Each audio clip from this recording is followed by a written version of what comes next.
Hello everyone, this is Hollis58 signing on to give you my review of the Samsung Gear S2. Okay, so you guys already saw the unboxing video. I actually have it powered off. I'll turn it on quickly. So this is the power button. This is the back button. This is the rotating bezel. I'll go ahead and give you guys a bit of a close up here, make it better.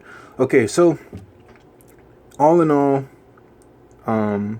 this is a meh. Okay, like I really wanted to like this device. I really did want to like the Samsung Gear S2, but there's just so many, weird things about it. Well, not necessarily weird things, but it's just the smartwatch and the wearable sort of ecosystem is not quite, where I expected it to be, even after, having the Moto 360 and selling it. I'll check out the Asus ZenWatch 2 as you guys just saw me unbox. We'll see how that goes, but there's just a couple of things that I don't like about this device. So first off, let's talk about what I do like. All right, so what I liked about this, the best thing about this watch is the rotating bezel. The fact that you can get through this is awesome. This is really awesome. Sorry. Make sure, okay, yeah, nothing's important on there. So the fact that you can get through the UI, the user interface with this bezel is amazing. And the fact that nobody thought about doing this before Samsung is crazy. It's very, very intuitive and easy. Somebody could just pick this up and know, once you turn this, it's easy and simple. So amazing. So my hat goes off to Samsung for figuring that out. Of all people, Samsung, even though I dislike Apple, I would have thought that they would have, come up with something like this. And I haven't used the Apple Watch, but I think, even though I haven't used Apple Watch, this is the best way for you to use a smartwatch. It gives a nice satisfying click, as you do this. It's really nice. So to the right, as you guys see, well, let's go ahead and start off. So this is going to be your main screen. Scroll to the right, you're going to get to your applications and your sort of, widgets, okay? And then to the left are going to be notifications to the left of the stop. Let me make sure that I don't have anything on here. Okay. Yeah, I don't want to blow anybody up. So here, once you go to the left, these are going to be your notifications. Okay, and then, blah, blah, blah, which is cool, okay? Then you can swipe down here to see music. You can adjust the brightness, gives you your percentage of the battery, shows your Bluetooth is on. It shows standalone right now because it's not connected to my phone. All right, so that kind of moves on to the other thing that I liked. As I said, the rotating bezel, the UI. I really do like the UI. It's simple. It's not, and you can touch it also to close it. And then if you want to bring it back up, you can press this button. You can press this button, or you can rotate the bezel. Let's go ahead and crank the brightness all the way up. The brightness, it really does get bright. Okay, we'll crank it back down. All right, we'll press the back button.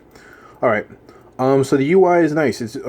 I have no problem with it. This is sort of your, let me turn the brightness down a little bit more because it seems like, sorry,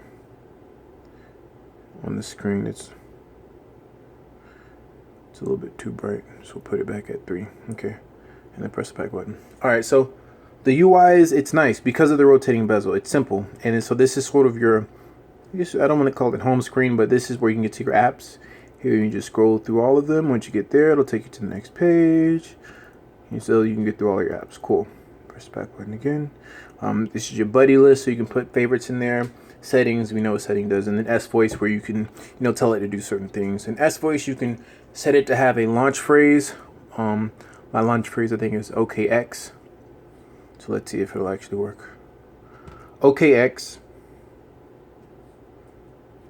Yeah, so it would have popped up, but I don't have it connected right now to any device.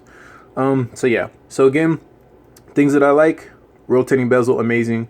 I know I spent 4 minutes just talking about the bezel, but it really is that nice of a way to interact with the user interface. User interface itself is pretty good. It's pretty simple, simplistic. You don't have, obviously, as you guys see, you don't have to use the bezel. You can touch the screen. All right, what else do I like? I like actually the keyboard, the touchscreen keyboard. So when you get notifications, so that's a two for one actually. I like the fact that when you get notifications, you pretty much can respond to almost any notification that you get on the device, whether it's from Hangouts, via text message, emails. Actually, I'm not sure about emails. Let me just double check to be sure that you can respond to emails. I don't want to tell you guys the wrong thing. No.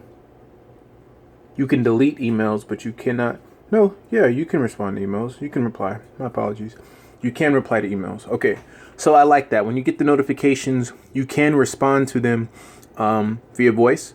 There are some quick little phrases that are saved onto the UI that you can use, or you can use a keyboard that comes on a dedicated keyboard. So let's see if I can pull up that keyboard now. Just type this. And then you also can see pictures on here as well. My cousin just sent me a picture of his battery life on his phone. You guys are not going to be able to see that. So, here we go. So yeah, so it's cool that you can see pictures on here, and then you hit reply. Oh, well, I won't be able to connect, obviously, because I don't have my phone connected. But you can reply, and then it'll pop. The screen will pop up where you can either reply via voice, via little small catchphrases that that the device has saved. And also it's interesting because the catchphrases not catchphrases, but the little phrases that they have, they actually scan your message because some of them are catered directly for that message, such as, maybe it'll be a text that says, where are you at? And then the first one that'll pop up will say I'm on my way. Or, if it's a yes or no question that's being asked, the first two responses will be yes or no, which is pretty cool and interesting that they did that.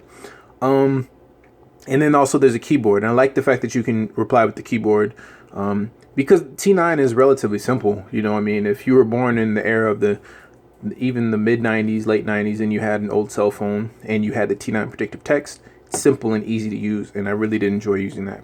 So the things that I really liked: the rotating bezel, the UI, the fact that you can reply to notifications, and with a multitude of different inputs, via voice, via their small phrases that they have saved, and then also via the keyboard. Things in the middle: build quality. It feels better, like I said in the first video. It feels better than it looks. It really does feel nice in the hand and on the wrist. But when you look at it, it doesn't look like a premium device. Personally, when I look at this, I don't think it's a premium device. And so, that's going to be subjective to everyone, but personally, me, I don't think that I don't like the way that it looks. I feel like it should look more premium. And so maybe the classic one, might be a bit better. The charger. So the charger is in the middle because it's cool that it's wireless and that it has the little magnetic strap but it has the little magnets that'll hold it in place. But, I wish that because of the way that this is built, you can't put this on other, wireless chargers. I'm not even sure if this is Qi charging or PMA or how it charges exactly. I think it is Qi because I tried to place it on a Moto 360 charger and it did work, but then it shut off. It kept shutting off. So I like the fact that it does charge that way, but because of the way that the bands are shaped, it's only going to be able to sit on the charger that's made for it. What's the point of having, a smartwatch that supports Qi wireless charging, but you can only use it on your own proprietary dock? That's just my personal preference. And then the straps. The straps are cool because they're quick release. I actually haven't even taken these off. But what I don't like is the fact that they're proprietary. It'd be cool if they weren't, and you could just put, any old strap on this, but you can't. So again, this is more subjective, and it's just kind of me nitpicking. But the things that I don't like at all are the battery life. So actually, and that kind of goes into two different things. So I have the Gear Fit, and with the Gear Fit, you can track your sleep directly from the watch itself or from the wearable, which makes sense because it's built right into S Health that you can track your sleep. You can't do that from here. It's not built in. It's not a sleep tracker. So what's the purpose of Samsung offering supposed 2 to 3 day battery life if you can't track sleep directly from the watch? If you're not going to wear it overnight, then you're just going to put it on the charger. So why have 2 to 3 day battery life? It's kind of stupid. There are apps that you can buy, third-party apps that you can buy that'll help with tracking. But when I did use these apps, they killed my battery. I would go to sleep at, let's say, 60%, and then I'd wake up and it'd be at like 10.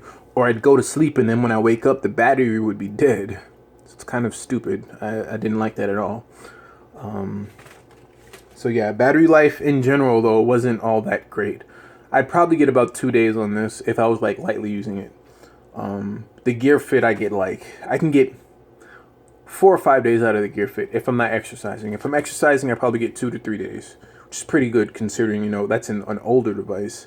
And they relatively do the same thing, besides the fact that with this you can, reply to text messages. That's one thing about the Gear Fit that I don't like, is that you can't reply to your notifications.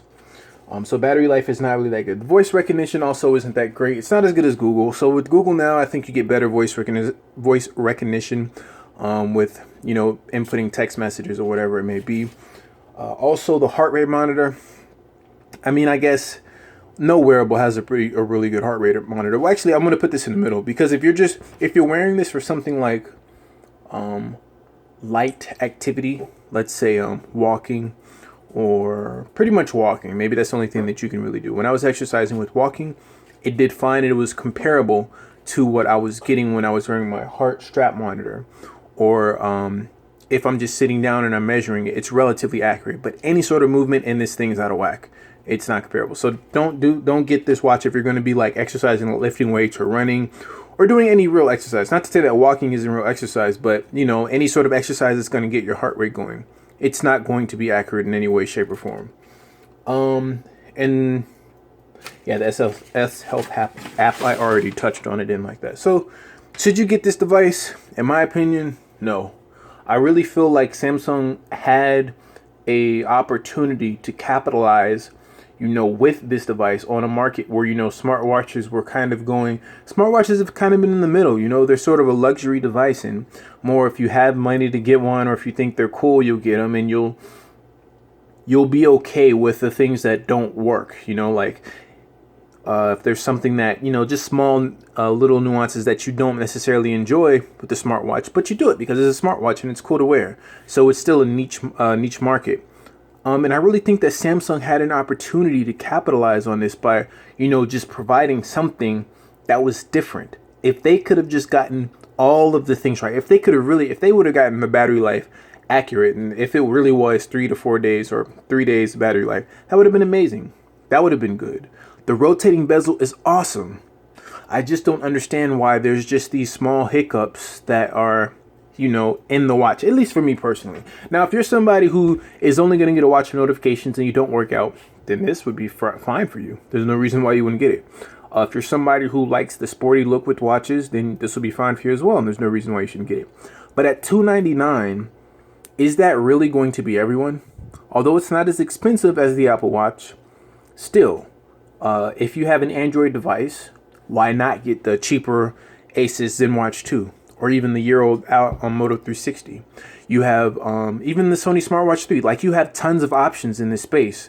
And the only thing that really separates this from other Android Wear watches is the rotating bezel. And don't get me wrong, the rotating bezel, like I said, is amazing, and it really is a game changer.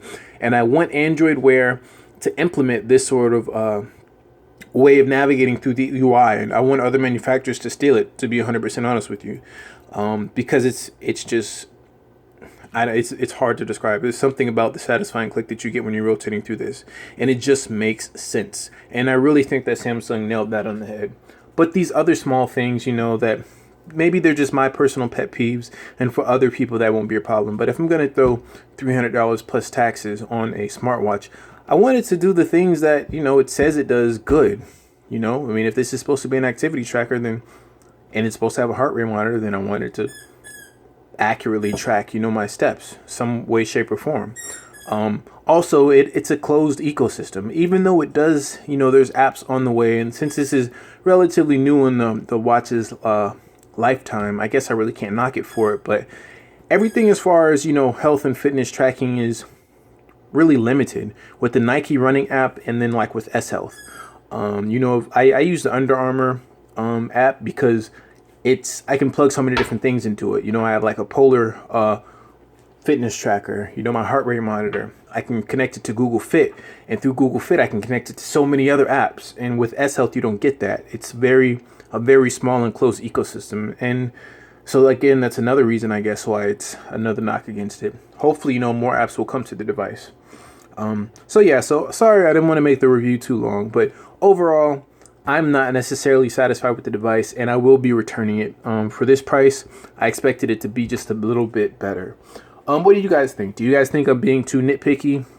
Do you guys think that I should keep it and not return it? I mean, regardless of what you guys think, I am returning it. But, you know, what is your overall opinion? I don't know. Maybe my expectations for the device were just too high. And so because of that, I was setting myself and the Gear S2 up for failure. So this is Harless58 signing off. Please let me know what you guys think in the comments. Stay tuned for my Asus ZenWatch 2 video. I might do a comparison video with this and the ZenWatch 2 maybe before I return this. We'll see. Just let me know what you guys think. So it's Solus58 signing off. See you guys in the next one. Later.